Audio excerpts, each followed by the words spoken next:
అరుణాచలగిరి ప్రదక్షిణ అత్యంత పవిత్రమైనది, పుణ్యకార్యంగా నమ్ముతాం. దీనికి చాలా ప్రాముఖ్యత ఉంది. అయితే అరుణాచలగిరి ప్రదక్షిణ కాలినడకన పూర్తి చేసేందుకు ఎంత సమయం పడుతుంది, ఎంత దూరమో ఇక్కడ తెలుసుకుందాం. తమిళనాడు రాష్ట్రంలో అరుణాచలానికి ఎంతో విశిష్టత ఉంది.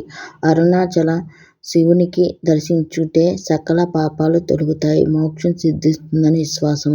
పంచభూత లింగాల క్షేత్రంలో ఒకటైన అరుణాచల ఆలయాన్ని జీవితంలో కనీసం ఒక్కసారైనా అరుణాచలేశ్వరుని దర్శించేందుకు భారీ సంఖ్యలో భక్తులు వస్తున్నారు. అరుణాచలగిరి ప్రదక్షిణ అత్యంత విశిష్టమైనది. ఈ ప్రదక్షిణ ప్రాముఖ్యత: అరుణాచలేశ్వరుని జ్యోతిర్లింగ స్వరూపం కావడం వల్ల, ఈ గిరి చుట్టూ ప్రదక్షిణ చేయడం వల్ల సాక్షాత్ శివుని చుట్టూ ప్రదక్షిణ చేశారని చాలా మంది నమ్మకం. అందుకే రమణ మహర్షి గిరి చుట్టూ ప్రదక్షిణ గురించి, దీని ప్రాముఖ్యత గురించి పదే పదే చెప్తూ ఉంటాడు. ఎవరైతే పాదరక్షలు లేకుండా శివనామం స్మరిస్తూ ప్రదక్షిణ చేస్తారో వారికి ఎంతో పుణ్యం దక్కుతుందని చాలా మంది విశ్వాసం.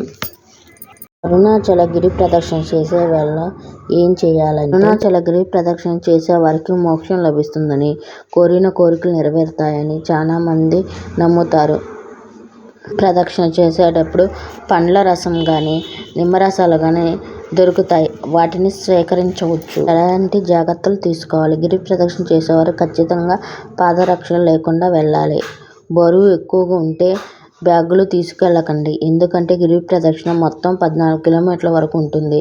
పగటిపూట ప్రదక్షిణ చేయడం చాలా కష్టంగా ఉంటుంది. అందుకే ఉదయం 10 గంటల లోపు గిరి ప్రదక్షిణని ముగించాలి. ఎక్కువ నైట్ 11 గంటలకు మొదలు పెడితే ఉదయం 8 గంటల లోపు గుడి దర్శనంతో పూర్తయిపోయింది.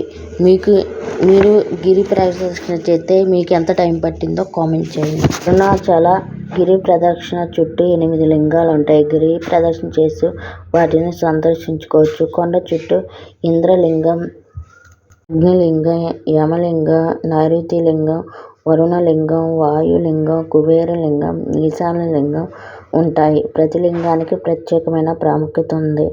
అరుణాచలగిరి ప్రదక్షిణ చేసేందుకు సుమారు 14 కిలోమీటర్ల దూరం నడవాలి. గిరి ప్రదక్షిణ నడవలేని వారి కోసం ఆటో సౌకర్యాలు కూడా కలవు.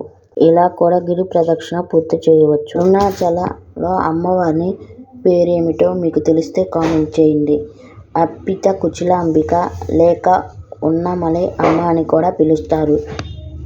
మీరు అరుణాచలగిరి ప్రదక్షిణ చేస్తే ఒక లైక్ చేయండి. మరిన్ని వీడియోల కోసం నా ఛానల్ సబ్స్క్రైబ్ చేసి, కామెంట్ చేసి, షేర్ చేయండి.